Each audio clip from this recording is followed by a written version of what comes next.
بسم اللہ الرحمن الرحیم۔ ناظرین السلام علیکم، میں ہوں آپ کا میزبان صابر شاکر، وفاقی دارالحکومت اسلام آباد سے کچھ تازہ ترین اور اہم خبریں۔ راولپنڈی اور اسلام آباد اس وقت دونوں ہی شہر جو ہیں وہ بھرپور گنجان ہوئے ہیں جی، اور خاص طور پہ نئے army chief general Asim Munir, ان کے گھر میں مبارکباد دینے والوں کا تانتا بندہ ہوا ہے، اور بے شمار سینکڑوں نہیں ہزاروں لوگ اب تک ان کو مبارکبادیں دے چکے ہیں اور تصویریں بنوا رہے ہیں، سوشل میڈیا پہ وائرل کر رہے ہیں، اور کوشش کی جا رہی ہے کہ ان تصویروں کے ذریعے اپنے آپ کو ذرا تھوڑا سا کیا جائے۔ ہر کسی کی خواہش ہوتی ہے، نئے آرمی چیف ہیں اور بہت اہم عہدہ ہے،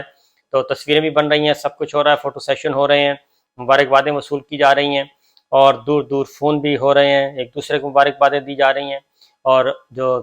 کمان سنبھالنے کی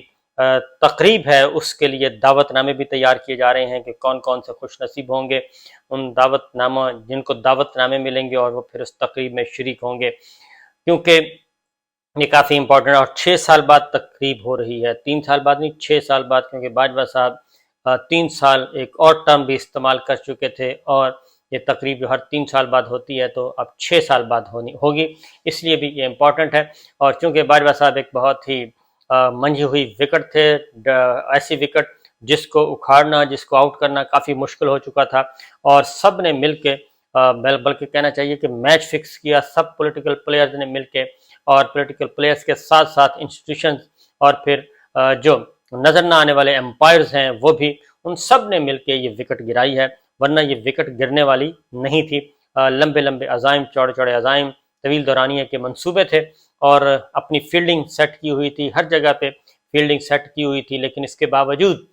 میچ اتنا ٹائٹ ہو گیا تھا کہ بالآخر آخری اوور تک تو وہ لے جانے میں کامیاب ہوئے، لیکن 3-4 بالیں پہلے ہی، 3-4 بالز ابھی باقی تھیں، اور باجوہ صاحب آؤٹ قرار دے دیے گئے، اور پھر اب جو ہے ان کا نوٹیفیکیشن بھی جاری ہو چکا ہے، ان کی ریٹائرمنٹ کا باقاعدہ طور پہ نوٹیفیکیشن جاری کر دیا گیا ہے، اور اس طریقے سے جس نوٹیفیکیشن سے بچنے کے لیے باجوہ صاحب نے اتنے جتن کیے، لیکن وہ کارآمد ثابت نہیں ہوئے، تمام کے تمام جتن ضائع کیے گئے، اور مقدر کے سکندر ٹھہرے جنرل عاصم منیر صاحب، اور ان کے حصے میں یایا اور ہما ان کے کندھوں پر آ کے بیٹھ گیا۔ اس طریقے سے اب وہ نئے آرمی چیف قرار پائے ہیں۔ ملاقاتیں پریزیڈنسی سے بھی ملاقات ہو چکی، پرائم منسٹر صاحب سے ملاقاتیں ہو چکی ہیں، اب ود ان انسٹیٹیوشن ملاقاتیں ہو رہی ہیں۔ کچھ خبریں آ رہی ہیں، کبھی خبر آتی ہے کہ جو جن کو کنسیڈر نہیں کیا گیا، جو 3 سٹار جرنیل تھے، وہ شاید ارلی ریٹائرمنٹ کا سوچ رہے ہیں، پھر آتی ہے کہ نہیں ایسی کوئی بات نہیں ہے، لیکن میرا نہیں خیال کہ کوئی ارلی ریٹائرمنٹ کی ضرورت اس باقی رہے گی۔ اس کی وجہ ہے کوئی بھی سپر سیٹ نہیں ہوا، سب کے سب اپنے پہلے 2 نمبرز جو ہیں وہ آگے ہیں، اور 2 نمبرز کے بعد باقی سب اپنی اپنی باری کا انتظار کریں گے، اور اپنے وقت مقررہ پر ان کی ریٹائرمنٹ ہوگی۔ لیکن یہ آپشن ہوتا ہے، کیونکہ ایک دفعہ اگر آپ کو کنسیڈر کر لیا جائے تو پھر بھی بہت مشکل ہوتا ہے کہ کام کرنا، لہٰذا دیکھتے ہیں کہ کیا آگے جا کے کیا صورتحال اختیار کرتے ہیں۔ ایک اور بات، بڑی مزے کی بات بتاؤں آپ کو، کہ جنرل عاصم منیر صاحب کو وہ لوگ بھی بھرپور طریقے سے استقبال ان کا کر رہے ہیں، مبارکبادیں دے رہے ہیں، سوشل میڈیا پہ، ڈیجیٹل میڈیا پہ، اپنے ٹاک شوز میں، جو بھرپور قسم کی وہ کر رہے تھے، لابنگ کر رہے تھے، اور کمپین چلا رہے تھے، مہم چلائی ہوئی تھی کہ کسی بھی صورت، کسی بھی طریقے سے باجوہ صاحب ٹھہر جائیں، باجوہ صاحب کی ایکسٹینشن ہو جائے، اور کچھ تو حکومتوں کے اندر، صوبائی حکومتوں کے لوگ بھی تھے ایسے جو چاہ رہے تھے کہ جی باجوہ صاحب کی ایکسٹینشن ہو جائے، اور کچھ میڈیا کے اندر بھی بہت سارے لوگ تھے جو باجوہ صاحب کی ایکسٹینشن کے لیے کوششیں کر رہے تھے باقاعدہ طور پہ، اور پیغام رسانی کا سلسلہ بھی ہو رہا تھا، عمران خان صاحب کو رام کرنے کی کوشش کی جا رہی تھی، نواز شریف صاحب کو رام کرنے کی کوشش کی جا رہی تھی، لیکن وہ بھی اس وقت، حیرت ہوتی ہے ویسے، وہ بھی اس وقت بھرپور طریقے سے مبارکبادیں دے رہے ہیں جی، اور ویلکم کر رہے ہیں۔ مجھے یاد آ رہا ہے کہ یہ ایسا ہی ہے ہمارا زمانہ جو ہے، دستور زمانہ ایسا ہی ہے کہ ہم چڑھتے سورج کے پجاری ہیں، اور ایسا ہی کرتے ہیں۔ مجھے یاد آ گیا کہ ہمارے تھے میجر جنرل احتشام ضمیر صاحب تھے آرمی میں، تو میجر جنرل کے طور پہ تھے، تو کوئی بس معمول کے مطابق ان کو لیا جاتا تھا، تو میں نے بھی اس زمانے میں، مجھے بھی بعد میں پتہ چلا، لیکن جب وہ ڈی جی سی بنے ISI میں آئے اور DGC بنے، اور انہوں نے 2002 کا الیکشن انہوں نے کروایا تھا DGC کے طور پہ۔ تو جب احتشام ضمیر صاحب آئے اور آ کے انہوں نے اپنی ذمہ داریاں سنبھالیں DGC کے طور پہ ISI میں، تو اس وقت پتہ چلا کہ یہ احتشام ضمیر صاحب مشہور معروف شاعر جو ہیں ضمیر جعفری صاحب، ان کے صاحبزادے ہیں۔ تو ضمیر جعفری صاحب کی اچانک شروع ہو گئی جی ان کی یاد میں پروگرام شروع کر دیا کہ بڑے بڑے میڈیا ہاؤسز میدان میں اترے، بڑے بڑے لوگ میدان میں اترے، NGOز آ گئیں،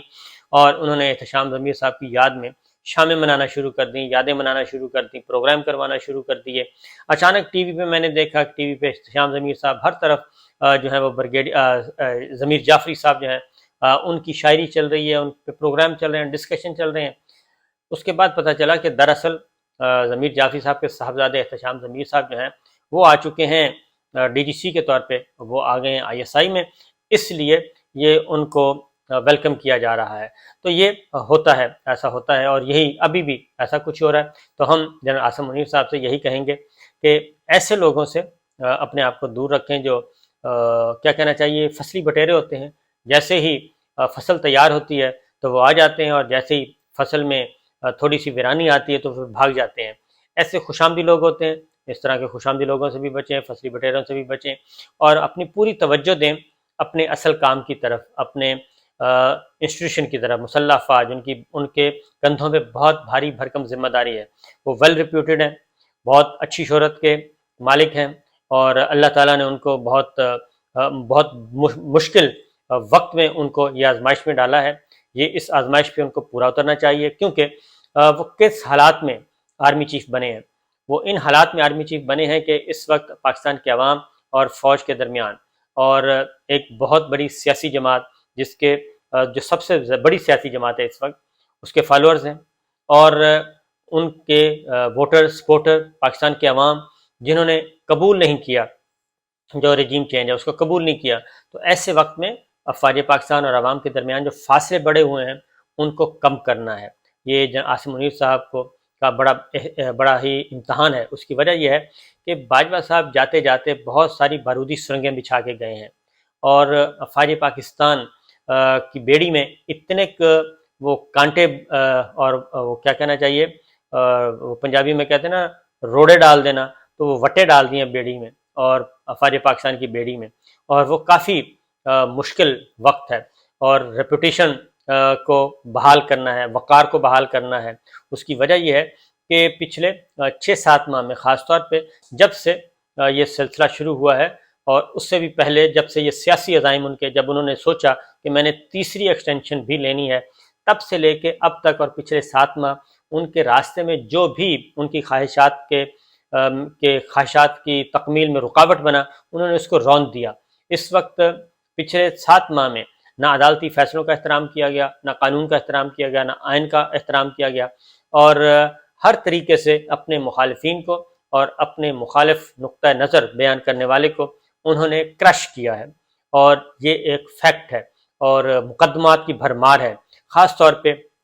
صحافیوں پہ جو مقدمات درج ہوئے پچھلے 6-7 مہینوں میں، اس کی مثال کئی سالوں میں، پچھلی کئی دہائیوں میں نہیں ملتی، کہ درجنوں کے حساب سے نہیں، 20 مقدمات درج ہوئے صحافیوں کے خلاف۔ صحافیوں کو تشدد کا نشانہ بنایا، freedom of press, freedom of expression, اس پہ تمام عالمی تنظیمیں، وائٹ ہاؤس تک وہ چیخ پڑا، اور اسٹیٹ ڈپارٹمنٹ، امریکہ ہو، برطانیہ ہو، یورپ ہو، سب کے سب، اور تمام انٹرنیشنل آرگنائزیشن جو ہیں وہ بھی اس پہ سراپا احتجاج ہیں۔ شہید ارشد شریف کا قتل ابھی تک پینڈنگ ہے، اور ان کی تحقیقات پینڈنگ ہے، اور اس کے بارے میں بھی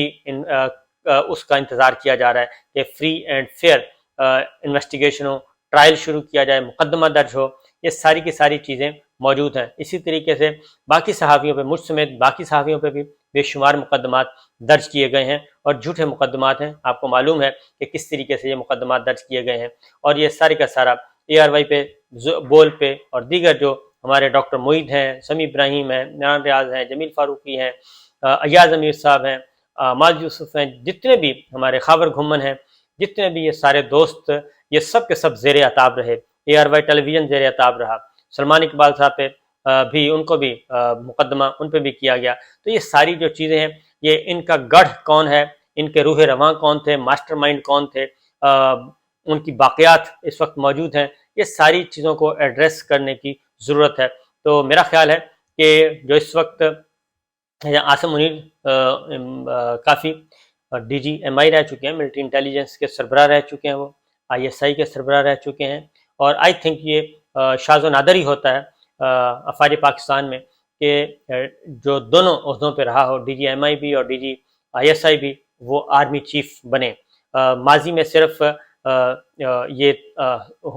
عہدہ ملا تھا جنرل اشفاق پرویز قانی صاحب کو، وہ D G I S I بھی تھے، اور اس کے بعد پھر vice chief of army staff اور پھر چیف آف آرمی اسٹاف بنے تھے، تو یہ ان کو جاتا ہے۔ لیکن ڈی جی ایم آئی بھی ہو، D G I S I بھی ہو، تو ایسے کم ہی موقع ملتے ہیں، تو اس لیے دنیا سے واقف ہیں عاصم منیر صاحب، سب کچھ جانتے ہیں، انٹرنیشنلی بھی وہ ہر طرح سے ان کو معلوم ہے، مڈل ایسٹ کو بہت اچھی طرح سمجھتے ہیں، تو اس لیے جی یہ سارے معاملات جو ہیں ان کو دیکھنے ہیں فریلی اینڈ فیئرلی، اور کافی کچھ ان کے جو بارودی سرنگیں باجوہ صاحب کی اور باجوہ ڈاکٹرائن نے ساری بچھائی ہوئی ہیں، ان بارودی سرنگوں کا ان کو سامنا کرنا پڑے گا، اور اس لیے، اور پھر دوسرا یہ کہ پالیٹکس، ڈرائنگ روم، باجوہ صاحب کا جو ڈرائنگ روم تھا وہ سیاست کا گڑھ بنا ہوا تھا، اس ڈرائنگ روم کو بھی بند کرنا پڑے گا، کیونکہ لوگ ان کی طرف لپکیں گے، لوگ ان کو راغب کریں گے، ترغیب دیں گے، بہت کچھ کریں گے، لیکن ان کا اب ان پہ انحصار ہے جناب عاصم منیر صاحب پہ کہ وہ سارے معاملات کو کس طریقے سے دیکھتے ہیں۔ وہ جہاں دیدہ ہیں اس میں کوئی شبہ نہیں ہے، لیکن یہ جو کان بھرنے والے اور ہوتے ہیں جی فصلی بٹیرے، یہ بہت زیادہ نقصان پہنچاتے ہیں، لہٰذا دیکھتے ہیں انشاءاللہ، اچھی توقع کی جا رہی ہے، اچھی توقع رکھنی چاہیے، اور ٹائم ملنا چاہیے، تو اگلے جو کیا کہنا چاہیے 1-2 مہینے کے اندر بہت سارا پتہ چل جائے گا کہ وہ کس طریقے سے اپنی فیلڈنگ جو ہے وہ سیٹ کرتے ہیں۔ اور خاص طور پہ میں یہ ضرور کہوں گا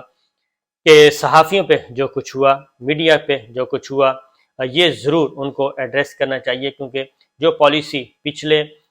خاص طور پہ 7 مہینے اور اس سے پہلے جب سے جو کیا کہنا چاہیے آصف غفور صاحب ریپلیس ہوئے ہیں، تب سے لے کے اب تک ان ساری چیزوں کو ریوزٹ کرنا پڑے گا ان کو، کیونکہ کافی معاملات ایسے ہیں جو کہ غور طلب ہیں، اور بہتری آ سکتی ہے بہت معمولی سے سٹیپ اٹھا کر۔ اجازت دیجیے، اللہ حافظ۔